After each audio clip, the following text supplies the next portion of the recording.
एक अवतार श्री हनुमान जी महाराज। हनुमान जी महाराज को 3 तरह की माला समर्पित होती है।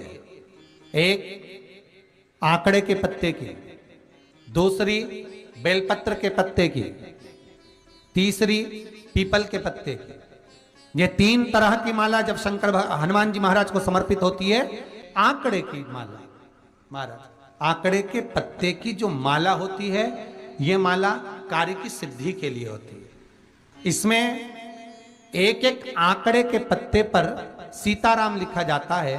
मात्र एक पत्ता ऐसा होता है जिस पत्ते पर सीताराम नहीं लिखा जाता। 108 पत्ते में से एक पत्ता, बस उस पत्ते को हथेली में रखकर उल्टा हाथ आपको रखना है और अपनी कामना कर कर उस पत्ते को बांध देना है। ये जरूरी नहीं है कि 25 के बाद बांधो, 50 के बाद बांधो या 100 के बाद बांधो, आपकी मर्जी पड़े। उस खाली पत्ते को कहीं पर भी बांध दीजिए और उस माला को अपनी कामना कर कर श्री हनुमान जी महाराज को समर्पित कर दीजिए। माला जब हनुमान जी को चढ़ जाए तब एक घी का और एक तेल का दिया हनुमान जी के सम्मुख में लंबी बाती का लगा देना है। महाराज एक घी का, एक तेल, और अपनी कामना कर कर आप आ जाइए। आपकी वो कामना 2.5 महीना या 3 महीना, इससे ज्यादा नहीं जाएगा, वो कामना बाबा पूरी करेगा। क्योंकि शिव और हनुमान ये सब एक ही स्वरूप है। अगर व्यक्ति के जीवन में बहुत भारी रोग हो गया है, बहुत ज्यादा कष्ट हो गया है, कैंसर जैसी बीमारी भी अगर उसको घेर ली है और किडनी लीवर सब बेकार हो गया, तो निवेदन है पीपल के पत्ते की माला बनवाओ, 108 पत्ते की, और हनुमान चालीसा का हर पत्ते पर स्मरण करिए। महाराज आप हनुमान चालीसा पढ़ते जाओ, माला में गांठ लगाते जाइए, और वो माला जो व्यक्ति कैंसर से पीड़ित है हाथ का स्पर्श कराइए और शंकर को चढ़ाइए। केवल अष्टमी तिथि के दिन ये माला समर्पित होना चाहिए, शुक्ल पक्ष की अष्टमी के दिन। आप 2 या 3 अष्टमी को कर कर देखिए, अपने आप दवाई लगना प्रारंभ होगी। कैंसर जैसा रोग भी धीरे धीरे समाप्ति पर आएगा। महाराज पर करना शुक्ल पक्ष की अष्टमी को ही। महाराज कोई बच्चा एग्जाम में बैठ रहा है, सीए की पढ़ाई कर रहा है, कोई बहुत बड़े एग्जाम में बैठा, पास हो ही नहीं रहा, बहुत हार गया, बेलपत्री की माला चढ़ाई।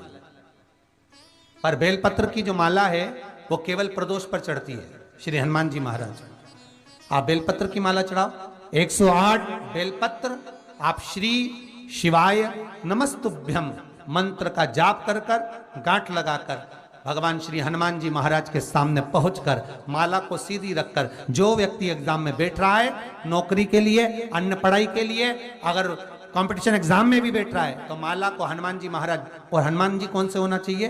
पूर्वमुखी।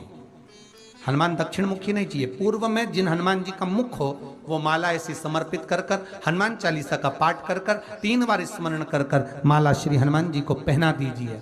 ऐसा कोई एग्जाम नहीं जिसमें से आप निकल ना पाए महाराज, पर करना आपको पड़ेगा। प्रदोष का दिन होना चाहिए, प्रदोष के दिन भगवान, और प्रयास जहां तक हो सके प्रदोष काल में अगर चढ़ाएंगे तो ज्यादा फलदायी रहेगा प्रदोष। और कई लोग तो ऐसे हैं उनको आज तक हनुमान चालीसा पढ़ना नहीं है, आज तक कोई चालीसा, चाहे गायत्री चालीसा हो, लक्ष्मी चालीसा हो, शिव चालीसा हो, पढ़ना ही नहीं आती, बस बैठ गए भगवान के सामने और पढ़ लिया आसन लगा के। नहीं नहीं नहीं, चालीसा पढ़ने का भी एक नियम है। अगर कोई लक्ष्य लेकर पढ़ रहे हो तो उसका एक नियम है। पूरी जिंदगी पढ़ते रहोगे तो भगवान की प्राप्ति नहीं है, पर लक्ष्य लेकर अगर पढ़ा है, आसन से जिस भगवान की चालीसा पढ़ रहे हो उसकी मूर्ति या उसका फोटो आपके सामने होना चाहिए। एक घी का दिया, अगर हनुमान चालीसा पढ़ रहे हो तो या तो घी का दिया जलाओ, वो भी गाय के घी का हो, भैंस के घी का मत जलाना। हनुमान जी कभी प्रकट नहीं होंगे भैंस के घी से। घी का दिया लगाइए अगर चालीसा का पाठ कर रहे हो हनुमान जी का। और बहुत ज्यादा संकट है, बहुत ज्यादा परेशानी है, तो हनुमान चालीसा का पाठ करो तो तिल्ली के तेल का दिया लगाओ, काली तिल के तेल का दिया, तिल का तेल का दिया हनुमान जी के सामने आसन बिछाकर। बहुत तकलीफ है तो 3 पाठ प्रतिदिन करो, और एक आसन से जितने समय 9 बजे अगर आप बैठते हो पाठ करने तो 9 बजे ही बैठना है। 11 दिन तक प्रतिदिन 3 पाठ रोज करो। एक पानी का लोटा, कलश, तांबे का जल अर्थात तांबे का लोटा हो, स्टील का लोटा हो, तुम्हारे पास जो कलश हो, उसमें जल भरकर एक सिक्का उसमें पटक कर, एक लौंग पटक कर प्लेट से ढक कर रख दो और प्रतिदिन बस टाइम पर बैठकर पाठ करो। 11 दिन पूर्ण होंगे, जिस कामना से आपने पाठ करा है, बस वो सिक्का वो लौंग कलश में से निकाल लो, जल का आचमन करो और जिस काम के लिए करा है वो जल उस प्रयोग में ले लो। उस प्रयोग, किसी से बात करने जाना है तो वो जल पी कर जाइए, कोई से हाथ मिलाना है तो वो सिक्का वो लौंग अपने हाथ में रखिए, अपने साथ रखिए।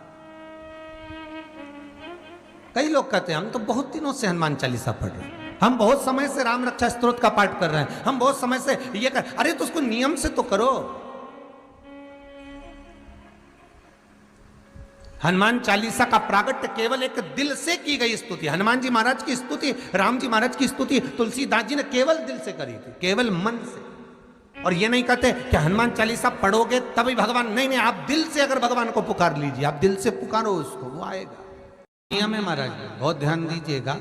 पंचमुखी हनुमान का एक स्मरण, पंचमुखी हनुमान का एक भाव। महाराज जैसे बहुत ज्यादा तकलीफ अगर व्यक्ति को हो गई है, बहुत कष्टमय जीवन चल रहा है, हार गए हर जगह से और तकलीफमय जीवन चल रहा है, तो पंचमुखी हनुमान का एक शिव महापुराण का और स्कंद पुराण का एक बड़ा सुंदर मंत्र है। उस मंत्र को आप सब एक बार हमारे साथ में बोलें। ओम नमो हनुमते रुद्र अवताराय सर्व शत्रु संहारणाय सर्व रोग हराय सर्व वशीकरणाय रामदूताय स्वाहा। बस इस मंत्र को हाथ में काली तिल लेकर, एक जौ लेकर और गूगल लेकर, थोड़ा सा इसमें गाय का घी डालकर, कंडे को या अग्नि को जलाकर इस मंत्र का 11 बार 21 बार जाप कर कर अपनी कामना कर कर छोड़ दीजिए। कैसा भी रोग हो, बीमारी हो, कष्ट हो, दुख हो, तकलीफ हो, 21 दिन के अंदर वो आनंद आना प्रारंभ कर देता है महाराज। इस मंत्र, स्कंद पुराण का, शिव महापुराण का ये मंत्र मूल पंचमुखी हनुमान।